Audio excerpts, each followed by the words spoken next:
Hello everyone and welcome back to the channel. Today I want to show you how to build Cyber Dragon correctly post Tuma Dimensions. I have three builds here that I want to discuss and compare. We have Pure going first, Blind second, and the K9 variant. There is a lot to cover, so let's dive right in. Starting off with Pure going first.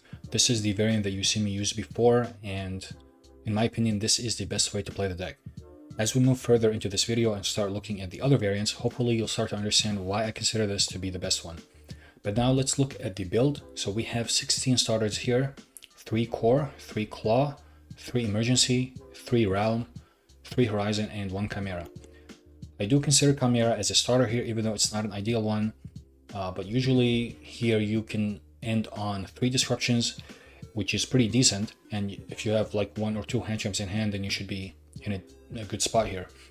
Also, the Chimera line plays well into draw. So if your first action is Chimera Search Power Bond, usually here you can end on at least 2 disruptions, which is pretty good considering draw is the best card against us. Now this is something that I'll be talking about multiple times throughout this video because draw is a card that can sometimes stop us from playing the game if we're not careful. So we need to know how to play around it. We need to know certain lines around it. And Chimera is one of those lines. So do remember that. The other card that I want to talk about is Horizon. You should understand by now that this is the best card in the deck alongside Rampage. This is a starter, extender, board breaker, OTK enabler. The card just does everything for you. If you resolve Horizon, you're probably winning the game. So this card is a mandatory 3-off here. Now we have the one-ofs of the deck. These are the quote-unquote bricks of the deck from Naxter to Regulus. Now what you want to understand here is that these cards are of a higher quality bricks, right? So bricks in this game are not all the same. So if you look at something like the Psyframe, so Driver is a terrible brick because this card doesn't do anything at all. There are some really niche situations where this can be useful, like in Primite, but for the most part, this card is pretty useless. But we have to play it if you play Gamma, right? And now Delta is more popular because it does have good target, so more people are playing these cards. But our bricks here do have multiple uses. So for example, the Cyber Monsters, any of our Cyber Monsters plus Horizon is full combo. If you, for example, draw a Jorm going second, that's pretty good. Sometimes drawing Naxter can be good. So it depends. But also the Overflow and Cyberload situations, so these cards can be pretty good to draw, right? But generally speaking, we do not want to see them. However, they can be really good. Then you have Regulus and Clockwork. Regulus can be good to draw in certain situations where we really need to play around hand traps. So for example, you can go something like Horizon and then summon Regulus right away before you start your combo with core or whatever, and then that can help protect you from something like Imperm. And drawing Clockwork going second can be pretty good. And then we have the fusion spell. So Power Bond is probably the brickiest card in the entire deck, but I want to remind you here that when we draw Power Bond, we can still combo just fine. We're just going to end on 1 less disruption, and our ability to play around hand traps become weaker now because we just happen to draw the one of Power Bond in our deck. But even this can be still decent, and I've won many games where I just comboed with Power Bond and was just fine. Also going second, this card can be good because this can help us OTK under draw, which is pretty good, and always getting to Rampage is so good. Now I want to spend some time and talk about one of the most important cards in the entire deck, which is Polymerization. This card is mandatory to play and cannot be substituted by anything else. So of course the reason we play this card is because of Jorm. The combos, like some of our combos going first, cannot be done without poly, right? Like for example, the Horizon lines, we need poly to do them.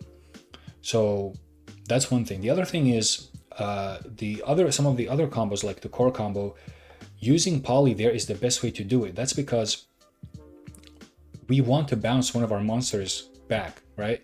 And usually you want to do this to bounce something like Naxter so that you can have follow-up for next turn. You always need to have follow-up for next turn because if your opponent has a lot of gas or they have something like Dark Ruler, you need to have plan B for next turn. Right? And this is why poly is really good here. But some people think this is the only reason why we play poly, and that is not true. Poly has a lot of different applications. So what happens when we drop Poly going first? Well, Poly is one of the ways that we can play around draw. So if your first action is something like, Horizon or Core, then you get draw there.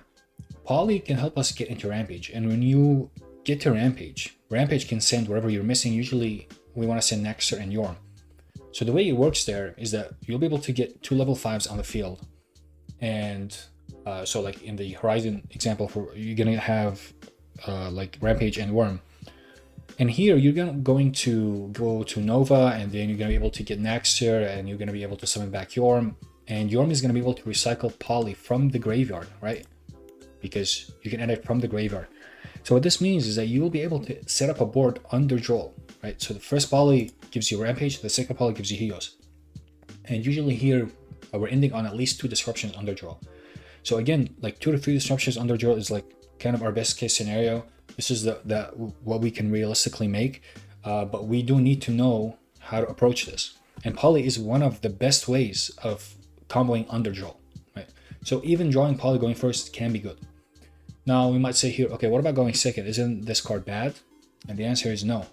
Going second is actually where Poly really shines, and I really need you to focus here with me on this point. So when we summon Jorm and we summon OG from the deck, this is great. We just went +1 card advantage. We now have 2 level 5s on the field. This is good.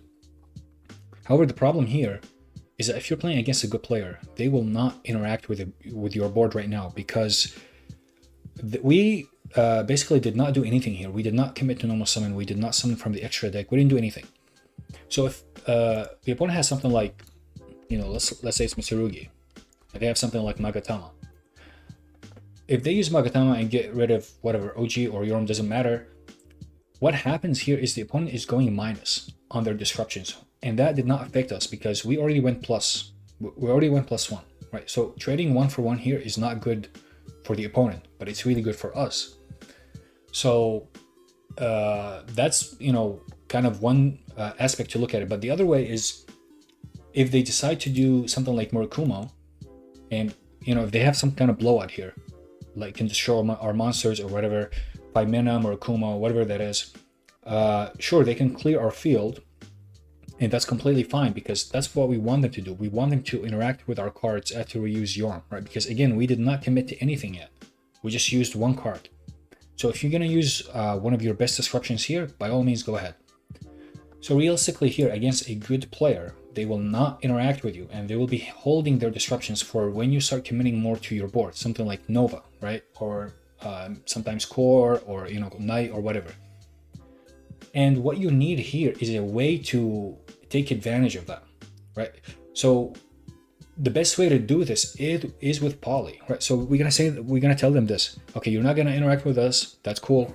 We're just gonna continue and generate more card advantage. So at any point, we can bounce one of our Cyber Dragons and search Poly. And what happens here is that we just went +2 in card advantage. Now, this is very, very powerful here. So Pot of Greed is +1, right? We just went here +2, and these are not 2 random cards. We drew into Engine. Like, we have Engine in our hand, we have ways to get into Rampage. And this card is completely busted. We need always access to this card, because we can use now Poly right away to start forcing interactions, or we can save it as a backup plan in case, some stuff go wrong. So this is basically our way of punishing the opponent if they don't interact with us. Now, it's not always correct to search Poly like that, but, in a lot of situations, this is the best play, and this is the play that gives us the highest ceiling. This play gives us the maximum amount of plays that we can make. And I would say against in competitive games, against like good players that have like multiple disruptions on the board, we do need Poly, right? If they're using their disruptions correctly, we do need Poly to kind of force those interactions to have a backup plan in order to break their board. So Poly here is like really, really good. And now you might say, okay, that's good and all, but what happens if we draw Poly going second? Well, it's kind of the same thing. We can still use Poly, right, and go into Rampage. The idea here is just Poly gives us access to Rampage, and Rampage is just too broken, right? So that's the idea here. Poly can be really good in a lot of situations, and if we do happen to draw it, we can always recycle it back later in the turn with Jorm and use it again on the same turn. Right? Like we're fusion summoning twice on the same turn. It's really good. So we need to play Poly to kind of maintain that high ceiling. If you take this out, regardless of whatever you choose to do instead, if you're gonna play something else or not, this just doesn't work. You're lowering the ceiling of the deck by way too much, and a lot of times you're just gonna struggle like breaking boards going second. So that's why we do need to play Poly. Okay, so this is our engine. It's 27 cards, and this is the same engine that I was using last time, and that's because it's going to be really hard to cut anything from here. If we start cutting stuff here, it's either going to affect the consistency or the ceiling of the deck, and we just don't want that to happen at all. So that's why the engine stayed the same for me, and I do think we need everything that you see here. Now, I know we're playing a lot of breaks, but we do compensate for that by having a lot of starters and having the ability to fix our hands in a lot of situations. But because we have such a strong going second turn, we can lean a little bit more on the going first aspect of it and play some of the going first cards, like Talent, Call By, and Crossout. I think Talent and Call By should be very much self-explanatory. These cards are broken.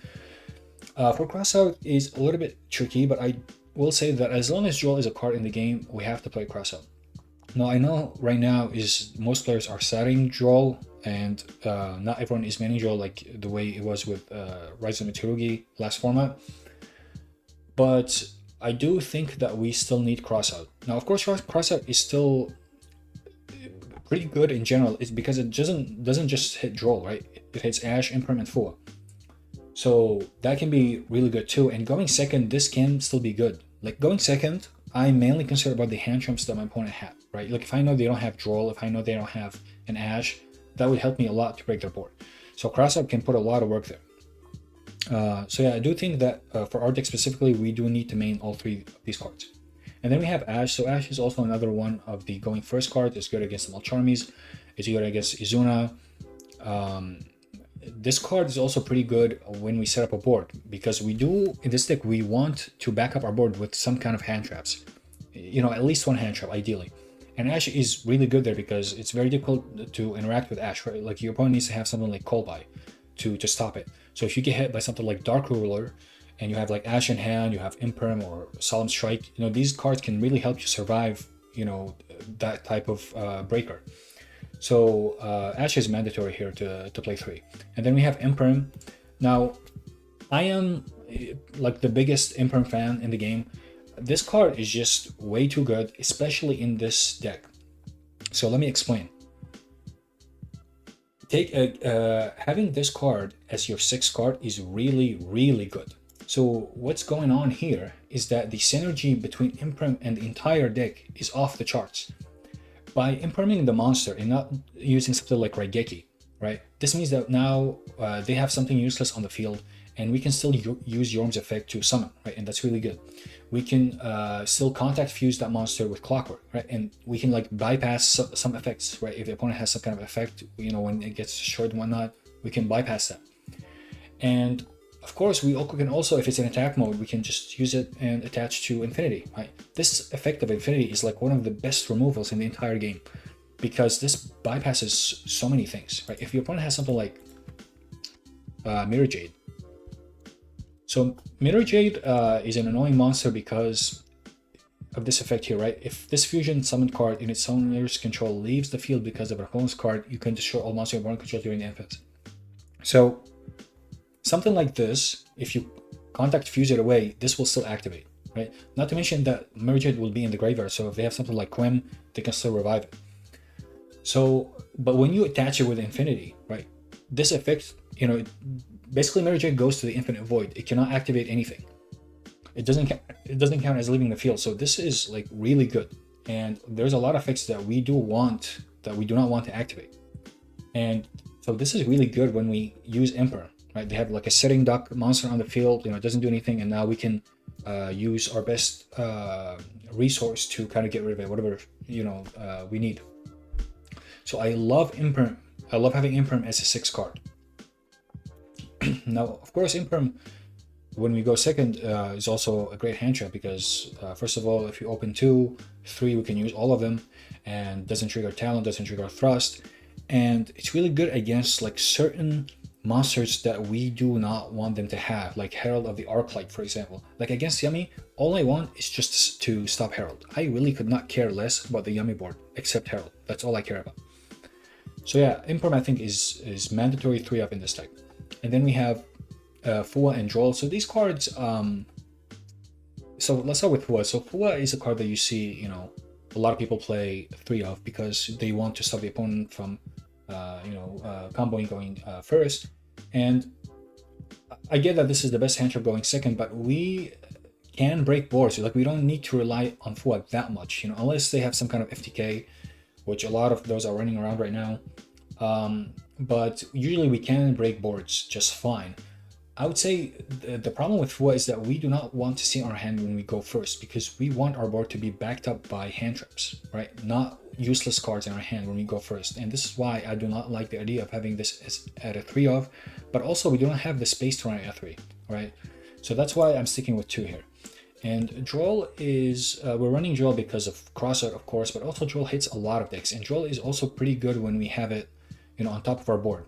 Like there are very few decks, I would say, that can survive Droll, like, you know, Dracotel. Basically, the plan is when we go first and set up a board and we have Droll in our hand, we just want to not get OTK'd on that turn. So usually, you know, when that happens, the next turn, we can OTK the opponent, right? So basically the plan is just to survive, and Droll can help us do that. But, you know, again, the main reason we play this is because of Crossout, and I think we do need to play it, unfortunately. So the deck is still the same as last time because I don't think any changes are necessary. Again, the main deck is going to be hard to change anything there, and the non-engine here is still the same because I do think that these are still the best cards to play. Droll is like, some people are maining Droll, so we have to main that. I don't think we can afford to not main Droll like that. But that's it for the main deck. So the extra deck is also still the same. I do think that we do need everything that you see here. I want to remind you again that Rampage is a mandatory 3 of this card. You cannot just play 2. We need the third one because it does come up in the grind game. You don't want to get into situations where you don't have the third Rampage, and if you don't have it, then you're just losing basically because you don't have follow-up. So it's very important that you play 3 here. And then Knight, I think Knight is necessary to play at 2 because the second one does come up. Now, there's only one card that I was considering at some point, and that card is Azalea. So Azalea, the reason we would play this card is because this is a machine, so it doesn't conflict with Horizon the way SP does. And this can be good to kind of help us break boards. To be honest, the main matchup here that Azalea can be really good against is Lunalight. Because against Lunalight, when they end on Baguska and the Liger Dancer, we do want to get rid of Baguska, and Azalea would be really good there. But a lot of times we have to go SP, and when we do that then we cannot use Horizon, and that's a problem. But there are ways to handle this, like, you know, if you have Imperm with Clockwork and whatnot. But again, like, I think sometimes I do wish I can play Azalea, but unfortunately I do not think it comes up enough to warrant playing it, because I cannot remove anything you see here, and if I don't take anything for it, it's going to be like one of the Knights, and I don't think that's worth it. Like, the second one does come up much more often than that. Okay, but now let's move on to the side deck. So this is where things changed quite a bit. So first, let's talk about going first cards. So I do think Strike is still the best one to play here. You can play Warning if you like that, and you can also play Dimensional Barrier if you want, but I do think that we want to be as generic as possible here. Now remember that D-Barrier also affects us, right? So I do think that generally speaking, especially for a ladder format, Strike is the best one to play. And then I'm playing one Duster. Now I want to say something about Breakers. Like, I don't believe in Breakers at all, and we all saw what happened at YCS Anaheim. You know, once people start playing Breakers, then all the degenerate stuff, all the floodgates start popping here and there. It just doesn't work. Like, Breakers just do not work unless they do something to hit all the major floodgates in the game. What I will say here is that back row removal, you know, can be helpful if you are playing against people who are playing floodgates. So this is like the only thing that you can consider, like a Duster and like 2 Lightning Storm, something like that. But I might change this, I'm not sure yet. So of course I'm playing the 3rd Joel, and then Ghost Belt is really good this format, so we gotta play 3. And then we have Parulia, so this, I might take out 1 Parulia and maybe Duster and play something else here, because Parulia is, you know, not good against a lot of decks, but it's also really good against certain decks. Like, it depends on what deck you're playing against. Again, in a ladder format, you will be playing against different decks. Like maybe you play against White Forest, maybe playing against, you know, Rise of Matsurugi, things like that. This can also be good against Malice. I will not remove Parulia, I would say, but maybe I will make it so that I'm just playing 2. I'm not sure yet. Maybe 2 Parulia and 2 Meows. I haven't like 100% decided on that yet, but yeah, this could change. And then we have, of course, a 3rd Fua, and then Nib. I think Nib. So I think 2, you gotta play 2 at least, but the 3rd one is because of the Yummy matchup. So again, just to put it into perspective, against Yummy, I just want them to stop. I just want to stop Herald. Like, I really could not care less about the Yummy board, but Herald is a problem, and the Nibiru is like one of the best ways to handle that. So that's why I'm playing 3. But that's it for the pure going first. Now let's see the K9 variant. Okay, so this is my build for the K9 variant. Now you can tweak a couple of things here and there, and I'll get to them in a bit, but the ideas that I'll be talking about here are going to stay the same. So the first thing that I want to note about this variant is that this is a very awkward variant to play. Some people think there is synergy between the K9 cards and the Cydra cards, and that's why they play them. In reality, there's not really synergy between them. Just because you can bridge from Cydra to K9, that is like the only aspect that you can do that you can call synergy, but that's not good enough. So I'll explain more, but let's start here with our engine here, with the Cydra engine. So we have 10 starters here. You can maybe consider Chimera here as a starter, so 10 or 11. 3 core, 1 claw, 3 emergency, 3 realm. So the reason you don't want to play more than 1 claw here is because this card in this deck only searches realm, and that's not good. Right? So if you're playing 3 claw and 3 realm, you're gonna break on those cards a lot. Right? You're gonna have like a lot of times like 2 rounds and 2 claws, or like 2 rounds and 1 claw, and that's not going to be good. And just to make it clear here, if you think that by playing claw you're gonna like bait disruptions, if you're playing against a good player, that will not bait any disruptions, right? No good player will be ashing claw. Like, why would you ash the searcher like that? Because, you know, you can just ash round. So just, you know, make sure you understand that the claw in this deck is, the entire Cydra cards, I would say here, is just very weakened compared to pure. Like, if I were to give this a percentage of the power level compared to pure, I would say this is probably like 30% of the pure's power level. You don't have Horizon here, you don't have Jorm, you don't have Naxter, you don't have so many things. Like, you are very limited on the plays that you can make here. Like, if you go core, you can only search emergency around, and that's it. And that's very like limited in what you can do. And you don't have ways to extend with Naxter, you don't have ways to break boards with Horizon. Just so many things that this is missing. But so yeah, in terms of starters, we do have 10 or 11. So this is the starters of the Cydra engine. The reason I'm iffy on Chimera here is because we don't have the cyber cards to support it. So a lot of times with here, if you're gonna start with Chimera, you have to discard like a real spell or trap, like an Imperm or something, and that's bad.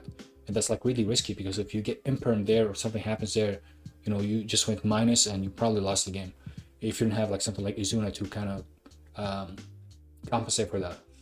So make sure you understand kind of the weaknesses of the cyber engine here. So what you're gonna notice here when you play this variant is that this is we're very tight on space here, so we cannot really afford to play more Cyber Dragon cards. You cannot afford to play like Naxter, Jorm, and whatnot. Not to mention that these cards do conflict with the K9 cards because they have locks on them. And then the same goes with like Overflow and Cyberload. It's just going to be hard to fit these cards, because the 9 engine here is something that you need to be paying a lot of attention to. This variant going second is not good, folks. This variant, so pure going first can break boards going second with engine because we playing the Cydra engine at 100% power. Here, this is just way too weak. You cannot just break board. Like, you only have a couple plays here. You can just contact fuse and use power bond. That's all you can do. And that's not good enough, right? Like, people would know what you're trying to do and they will stop you. So you just simply don't have, you know, a lot of plays that you can bait disruptions and continue playing. So you really need non-engine. That's why, like, for example, I'm playing the 3-4 here. You need to stop your opponent going second, you know, as often as you can. But let's talk about the K9 engine here. So of course we do have starters here as well. So we have the 3 Jokel, and then Roy and Kisip for K9. So 5 starters for the K9. Izuna is, I'm not counting Izuna here because, you know, there's like a specific condition that needs to be met for Izuna to be a starter. And also there's another condition for Jokel to be met. But I would say, like, Jokel, you know, I wouldn't say like it's that consistent, but it is consistent enough for me to call it a starter. However, if a lot of people, when they think about this variant, they think about opening Jokel plus another level 5 plus score like all the time. Like, that's not going to happen. Like, that is not going to happen all the time. Sometimes this will happen, but sometimes it won't. So the idea here is that you can summon Ripper early and kind of have an you know, a negate for whatever hand traps your opponent have. Again, realistically, this is not going to happen as often as you might think. This is a 3-card combo, right? Jokel plus another level 5 plus something like core around. So we need to be like realistic here when talking about this variant and try to understand kind of the weaknesses and like both the pros and cons. So I would say the pros here is that as far as going first is concerned, this variant is good. Like, going first, you're usually doing well. You can usually set up a good board, but sometimes you will just completely break, or you're just going to die to one hand trap. Especially, I would say, Imperm and Purge. This deck is very weak to that. So if you're playing against someone who knows what they're doing, and they see you use something like Jokel reveal OG or Jokel reveal another Jokel, they should not be interacting with your K9 cards. If they have like Emperor and Purge, what they should be doing is they holding, because they should understand, because they don't know like what deck you're playing against, right? It might be pure K9, that's true, but it could be also Crystron, it could be, you know, Cyber Dragon, it could be whatever. So really, what they should be doing here is just saving holding their Imperm for something else. And if when you start your core play and they Imperm that, right, and this is kind of similar to Crystron, by the way, like if they go River Stormer, you Imperm that, you're cutting them off from the other engine that they're playing. So, and this is really bad because a lot of times your only play is core, like as far as the Cydra Engine is concerned. And if they cut that off, then you're just playing with the K9 cards. Now, this is another kind of aspect here that you want to understand. If you're just playing with the K9 cards, yes, you can set up a board, and it's a decent board. Maybe like 6 disruptions, 5 to 6. Like, you can set up some things here, but the board is kind of on the weak side because this is not the same as Cydra. So the Cydra boards are oppressive. They are negates. You know, Affinity, Vamana, Regulus, whatever. Here, the K9 cards, you will have something like Ripper plus this card. And then you have something like another level 5, like maybe Valon, maybe like SP, and then maybe you have Izuna in hand.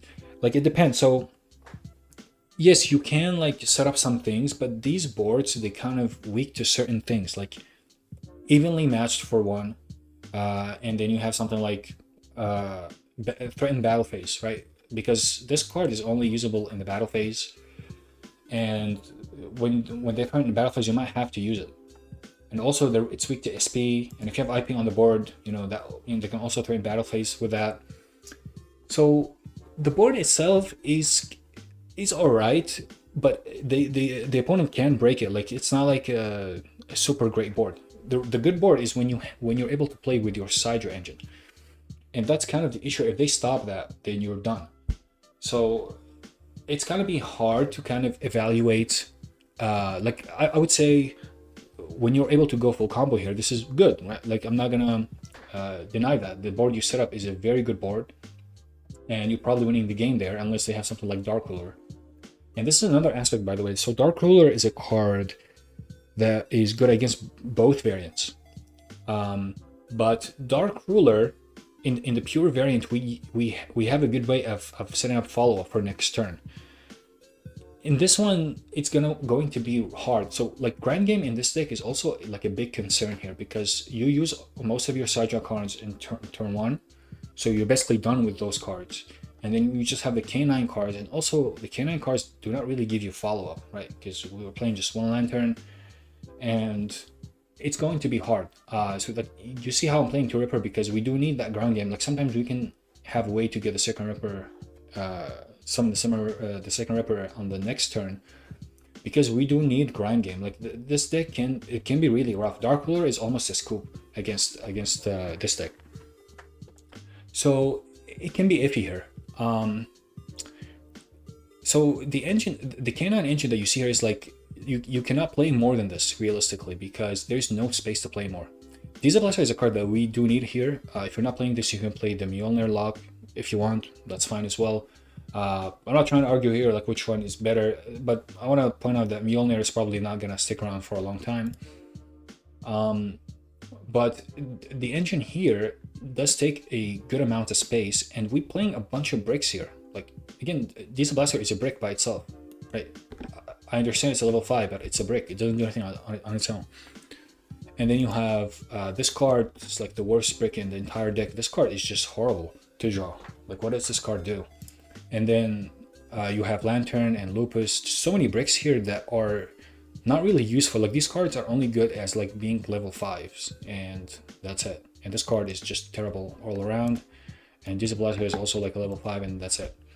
So this engine comes with a bunch of bricks that don't do much, and this engine is a 2-card combo, right? Remember that. And we don't really play a lot of level 5s, like we just have 2 level 5s in the deck. So this is like different when you compare it to Crystron. So Crystron has like 3 or 4 cards, right? Crystron has a bunch of cards. So usually with Crystron, you're playing like 3 Solfador and like 1 or 2 Solfafnir. And those cards are good to have. Like when you draw OG, that's not good, like going first. When you draw Solfador, that's good. So Jokel Reveal Solfador is like a really good line that can play through multiple disruptions, where Jokel Reveal OG doesn't do anything. Like what does that do? Like sure, you can play with your K9 cards, but again, the K9 cards are not like this crazy, it's not going to give you like this crazy board that your opponent cannot break. And also don't forget that they could have something like Imprint Purge, and these cards are being played, and these cards can hurt the K9 cards a lot. So I think once you start comparing it to the Crystron cards, you start to understand kind of the differences here. So with Crystron, both of the level 5s do have effects. Whether we're going first or second, these effects can be used, and these effects can be good and make it difficult for the opponent to interact with both the K9 and the Crystron cards. Where in our case here, they can, if they stop our Cydra cards, it's gonna be really hard to win those games. Also, another thing here is the Crystron doesn't have a normal summon, right? Like, what are you gonna normal summon here? This guy, it's not like that great. So Crystron can take advantage of that and play like 3 in a row. They can play Scrap Recycler, right? And of course, with Scrap Recycler, they can like special summon with something like Platinum Gadget. They have ways to do that because they can bridge from the K9 to Crystron and from Crystron to K9. They can bridge both ways. But here we can only bridge from Cydra to K9 and not the other way around, unless you're playing Scrap Recycler. And we're not really trying to play that card. Like, this card is, we're not trying to play like 3 different normal summons in the deck, right? Like, we're just going to break so much here.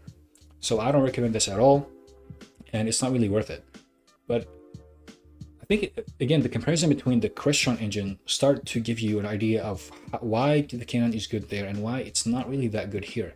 Not to mention that those 2 engines, they conflict with each other. Like, not being able to be used for light XCs, that's like our main thing, light XCs, and we cannot do that. So now we have to find weird ways to get to those. And yes, when the opponent doesn't have hand traps and we're just going full combo, we have ways to do so, but when we get disrupted, things are going to become really awkward for us. And I want to point out something really important here. So when you look at this and say, okay, if I ask you why are you playing this variant over pure, you might say because the board that we set up going first is like bigger boards, they're stronger boards. And that's only true if you go uninterrupted, right? The board that you look at here with core is like the maximum board that you can set, the maximum amount of disruptions. Where in pure, this is the core combo is not the maximum. This is like the minimum board that we can set up. If we go like full combo in pure, we can set up 6 very powerful disruptions there. With overflow, with Vamana, with everything there.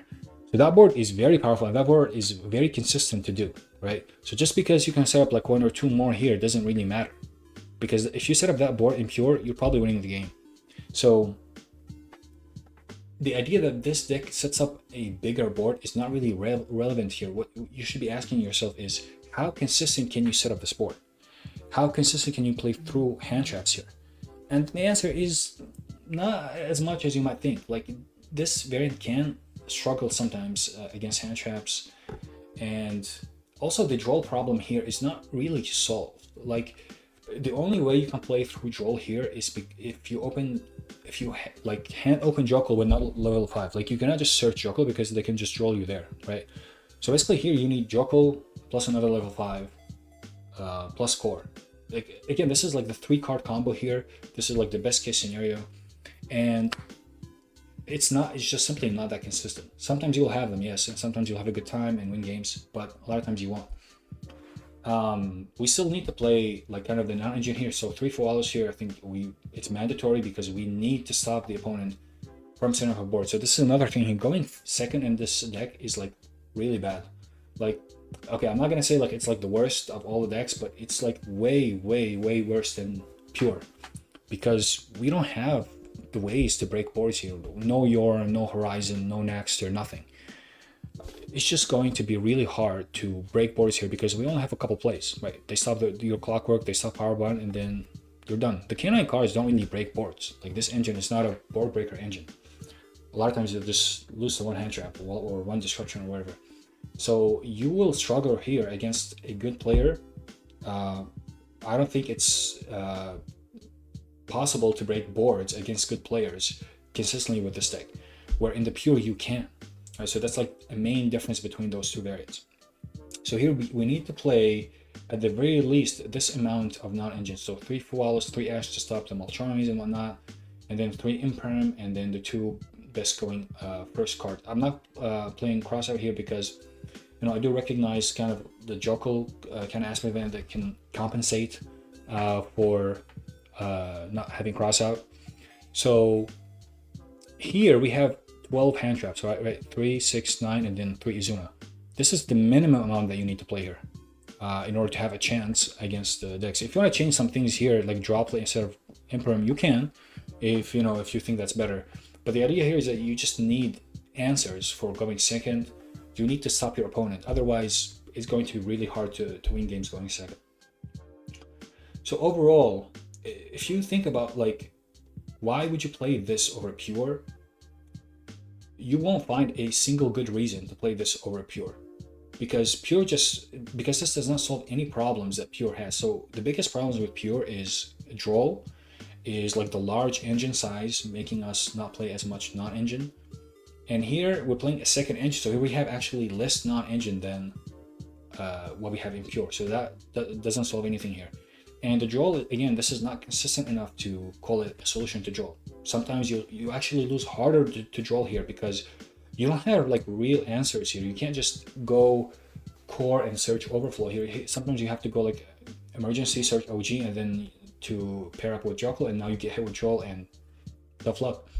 So things can be weird here. A lot of things are awkward, and that's why I don't like this variant. But I do think this variant is decent and you can win games with it. But again, going second can be a problem.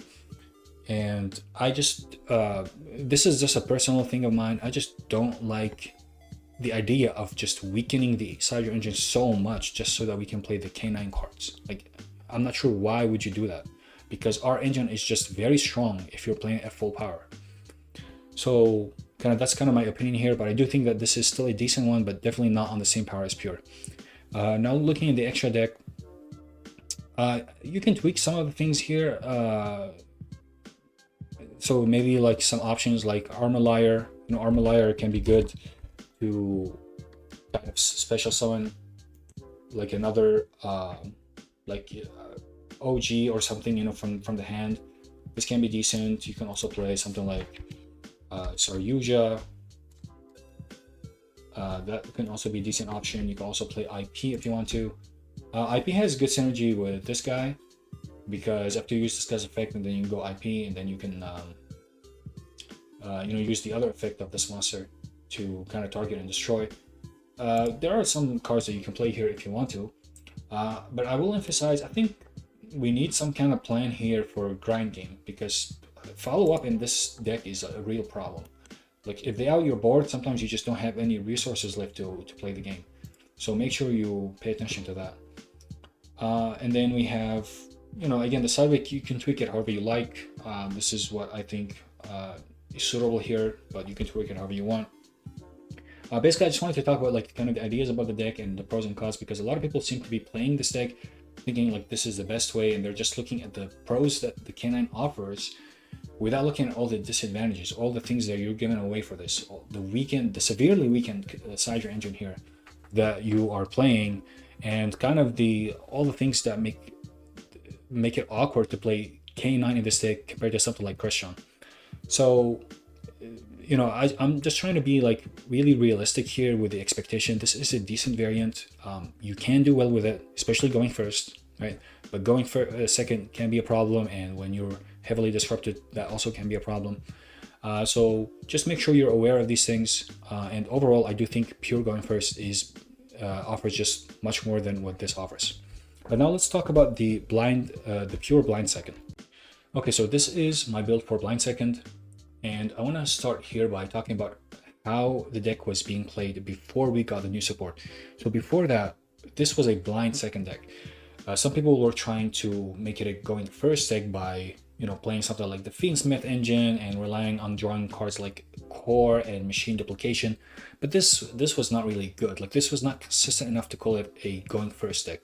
So this was just a blind second deck, realistically. Now, when we got the new support, and make no mistake, this was a big wave of support. The problem here is that we did not get all the cards together, so the impact of them was not as much, I would say, to some people, because like a lot of people would focus on like Jorm and Worm, the last two cards, because those are the direct support. But we had before Heos and Knight, and those two cards are very important when we go first. So all four of these cards together gives the deck a huge boost, going first and second. But the thing here that you want to understand is that going first, we went from like basically unplayable to having a very strong going first turn. Like we now have 16 starters. We can end on solid boards that give you 4 to 6 very powerful disruptions. Like we basically on negates, right, and overflow. These are very strong types of disruptions. So now we do have a solid plan when we go first. And what you want to ask yourself here is this: what other decks in this game have a good going second turn? So you might think of Dracotel, you might think of Branded, you might think of Memento, Mermail even, right? But none of these decks choose to blind second. Why is that? That's because they have a good going first turn. And when you have a good going first turn, you never give that up. Like that's not how it works in this game. And YCS Anaheim was a prime example of that, right? If you give up going first, you're just going to get FTK'd. You're going to get floodgated, right? Was there any Gem Knights there? Like, I don't think I remember any Gem Knight decks making it there. Basically, when something like that happens, when the floodgates basically take over, there's nothing you can do when you go second. Like, sure, you can win some games, you can stop them some games, but it's simply not consistent enough to blind second every single game like that. So this is a problem that has to do with like the balancing aspect of the game between going first and second. So when you have a choice to go first, you always choose it regardless of the deck you're playing, right? So a deck like Gem Knight, for example, cannot go first unless they do the Mjolnir lock. That's the only play that they have going first. Like they don't have a solid plan going first. That's why that deck has to blind second, similar to Tempai, right? And now if you look at something like Sky Striker, okay, Sky Striker can go first sometimes, but they need a bunch of cards for it to work. Like they don't set up a real good board, Sky Striker. Like they need to kind of snowball and do certain things to make it work. So that's why you see some people blinding second and some people like going first. It's kind of weird. But we do have a solid plan. We do have a solid amount of starters. We do have good boards, right? So there is just, right off the bat, there is just no reason to play blind second. Like the idea that this deck is a blind second is like not valid anymore in the current meta. The only way this would become a real thing is if they ban the floodgates. If they do something about floodgates to balance going first, to make it like more so that decks can actually go second more reliably, then we can look more in depth to trying this variant out. But I do want to be fair here and talk about it in depth and tell you kind of my thoughts here. But I just want to throw that out there, that it's just from a game design perspective, we just simply cannot go second every game and expect to win games. But now looking at the build, so you're gonna see the engine is like the same as pure going first. The only thing we're missing is overflow and cyberload. But I do think we need to play everything else here. Poly, I think we do need to play Poly even in a blind second deck. I explained why this card is just so good, and we also do need another way to fuse in case Power Bond doesn't work. So as far as the Maltromies go, I think we do need to play 2 Parula, even though it's not the greatest right now. But again, you're going to play against all kinds of decks, and I think with Parulia, like if you're playing against something like Yummy and you just draw 2 cards, that's good. Like all we want to do is just draw 2 cards with Parulia. That's all we want. Drawing cards in our deck is good because we can break boards. Remember, this is pure, right? We're playing almost the full power of the deck, right? We're missing cyberload and overflow, but we have everything that we need here to break boards. So drawing 2 more cards is really good for us. So basically, that's all what we want to do. We're not trying to like go Parulia and stop them completely from playing the game. We just want to draw like 2 cards and we'll be fine with that.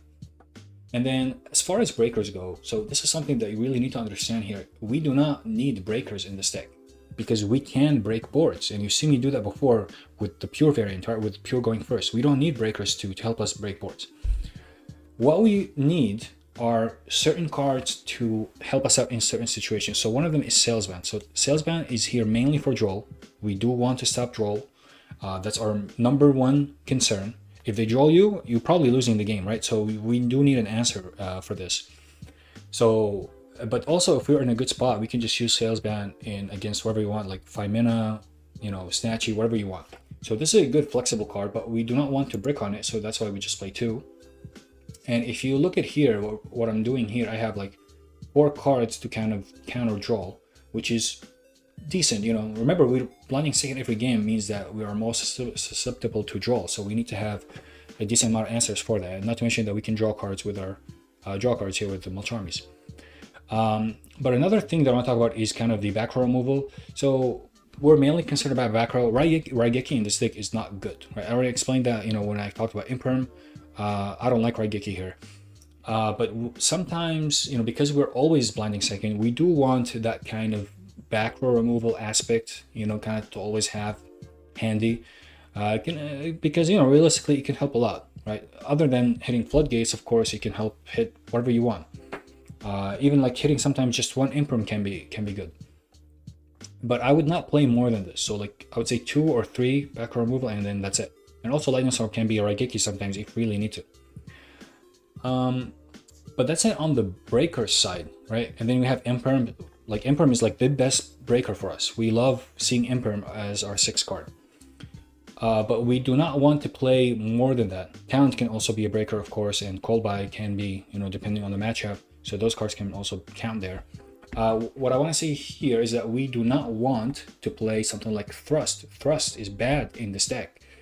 Because if you think again, what are our weaknesses? Number 1, draw. And what does Thrust do against draw? Useless. So you do not want to play Thrust in this deck. If your opponent doesn't have draw, we don't need Thrust to break boards. Again, we can just break boards just fine. We don't need to search anything with Thrust. So if you are, I would say, struggling here against decks right? The idea here is just to practice more with the deck, because I guarantee you we can consistently break boards with the pure variant. We don't need to rely on breakers that much. We just need a little bit of help every now and then. You know, if you see a Duster, if you see an Emperor, if you Lightning Storm, Salesman, that's good.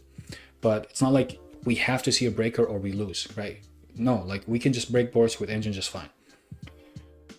So yeah, not many breakers. We don't want to break on them. Just main answers to floodgates and kind of back row. And mainly we're focusing on consistency here. So this is the same amount as the pure. We have 16 starters. Horizon, of course, going second is the best one. This card can break boards by itself. Like Horizon plus Core or Worm. You know, if you use the Sun before, then you know how ridiculously powerful this line is. It's going to be really hard for the opponent to stop this. So yeah, this is how I would play Blind Second if I decided to play this. Again, the problem here is just kind of the game design aspect and not really the deck itself, right? It's just going first in this game is just too strong to pass. But yeah, so now the extra deck is like the same as my pure going first. Again, so you could try to play Azalea if you think you need it. I don't know what you would take here, because it's gonna make also going first awkward, right? So going first is something we're gonna talk about next. Like I think you do need Heos to play, you know, since you know when we have to go first. Realistically, if you're gonna cut something here, it might be one Rampage for Azalea if you feel like you need it, but I would still be iffy on that, depending on how your games are being played. Like if you need a third Rampage in the grind game or not. Because sometimes you might not be able to kind of OTK them going second. Like sometimes you just have to go Zeus, board wipe, or whatever. It happens. So you might need a third Rampage there. So, you know, use your best judgment there. But if I would play Azalea, it'll probably be one of the Rampage, but I don't think it's necessary. But, you know, do keep that in mind. And then we have the side deck. So here, the siding pattern, again, this is like another weakness here, is that you have to kind of play games with your opponent. If they're gonna make you go first, if they're gonna make you go second, you know what's gonna happen post side. So you know, use whatever you're comfortable with here, but I do think that you need to respect going first, and you do need to have answers going first. So with Overflow and Cyberload, you can combo normally, right? This is like the full power of the engine, so you can just combo normally going first. And I'm playing Strike here to help out as well. But yeah, you can use whatever you want, whatever you're comfortable with. I do think though, this is a realistic way to kind of combo and catch your opponent off guard. If you think that you cannot combo going first, they'll be very much mistaken here, because you're gonna set up a really strong board. But yeah, so Blind Second, it's fun. You know, this is a fun way to play the deck, but it's just simply not realistic to do that every single game, to Blind Second this deck, especially when you can just go first just fine. So I would say unless they do some major changes on the ban list next time, I would not play this list like in a competitive setting. But you know, this doesn't mean that you can't take it and you know to your locals and do well with it. Like you can definitely win games with this and catch a lot of people off guard. But you know, it's just you know, we have to accept reality. Like you're gonna get floodgated in competitive games. They're gonna use those against your Protoss, Droll, Mjolnir, like whatever. It's going to happen. It's going to be rough. So we really need to stick to that going first. We need to take advantage of that, especially that we can. But those were my thoughts on these three different variants. Again, if you disagree with me, that's completely fine. Play whatever you want. I just wanted to give you kind of my honest opinion here on what to play and what kind of the pros and cons of each one. But I hope you found this video helpful, and next time I'm going to show you some games with my pure going first to show you what it can do against the current meta. And we're definitely doing well in this format, so stay tuned for that, and I'll see you all in the next one.